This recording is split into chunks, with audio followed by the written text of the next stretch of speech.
এবার ফাঁস করলো সূর্য। গোপনে যে মাস্টার প্ল্যানে নিউজিল্যান্ডকে গুড়িয়ে দিয়েছে ভারত, বিশ্বকাপ জেতার আসল রহস্য এবার ফাঁস করলো ভারত অধিনায়ক সূর্যকুমার যাদব। বিশ্বকাপের ফাইনাল শেষ, ট্রফি এখন ভারতের হাতে। স্টেডিয়াম জুড়ে তখন উল্লাস আর আনন্দের ঢেউ, কিন্তু ম্যাচের উত্তেজনা শেষ হওয়ার পরই সামনে আসতে শুরু করলো এক চমকে দেওয়ার তো সত্য।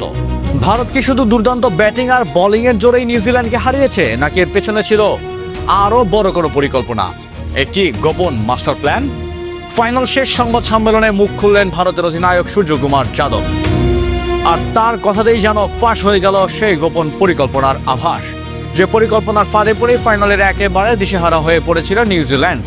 সূর্যকুমার যাদব জানালেন, ফাইনাল ম্যাচের আগেই ভারতীয় টিম ম্যানেজমেন্ট এবং খেলোয়াড়রা বসে তৈরি করেছিলেন একটি নির্দিষ্ট পরিকল্পনা।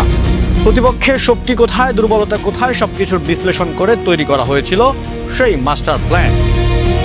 প্রথম কৌশল ছিল ম্যাচের শুরুতে প্রতিপক্ষের ওপর মানসিক চাপ তৈরি করা। ভারতের ব্যাটসম্যানরা ঠিক সেই পরিকল্পনা নিয়েই মাঠে নামেন। শুরু থেকেই আক্রমণাত্মক ব্যাটিং করে দ্রুত রান তুলতে থাকেন তারা।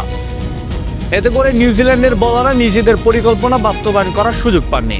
পাওয়ার প্লের মধ্যে স্কোরবোর্ড দ্রুত এগিয়ে যাওয়ার ম্যাচের গতি ধীরে ধীরে ভারতের নিয়ন্ত্রণ চলে আসে।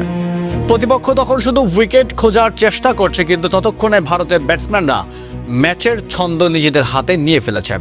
দ্বিতীয় কৌশল ছিল নিউজিল্যান্ডের মধ্যম সারিকে চাপে ফেলা। ভারতের বোলারদের জন্য আলাদা করে পরিকল্পনা তৈরি করা হয়েছিল, কোন ব্যাটসম্যান বিরুদ্ধে কি ধরনের লাইন লেন্থ বল করতে হবে, কোথায় ফিল্ড সেট করতে হবে। এই পরিকল্পনা এতটাই নিখুঁতভাবে বাস্তবায়ন করা হয় যে কিউই ব্যাটসম্যানরা কখনোই স্বাভাবিক ছন্দে খেলতে পারেননি। তারা বাধ্য হয়েছিলেন ঝুঁকি নিতে, আর সেই সুযোগেই আসে গুরুত্বপূর্ণ উইকেটগুলো। তৃতীয় এবং সবচেয়ে গুরুত্বপূর্ণ পরিকল্পনা ছিল ম্যাচের রিদম নিয়ন্ত্রণ করা।